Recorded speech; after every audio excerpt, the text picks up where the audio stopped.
Welcome to Not Milk Never Milk. Subscribe if you're lactose intolerant.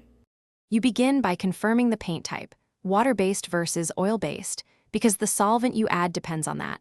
Once done, put on gloves and goggles and ventilate the space. Open the can, remove any crusted skin on top with a knife and discard. Immediately scoop the still soft paint below and transfer into a clean container. Add 5% to 10% of appropriate solvent, water for latex, mineral spirits for oil, then stir slowly to combine and wait 5 minutes for integration. Once the solvent has soaked in, you need mechanical action. Stir vigorously for 2 to 3 minutes with a mixing stick or drill-mounted mixer to break clumps and distribute solvent evenly. If working with acrylic/latex, add a paint conditioner such as Floetrol at up to 5% to restore flow and leveling. For oil paints, use small, measured additions of mineral spirits or paint thinner until viscosity is right.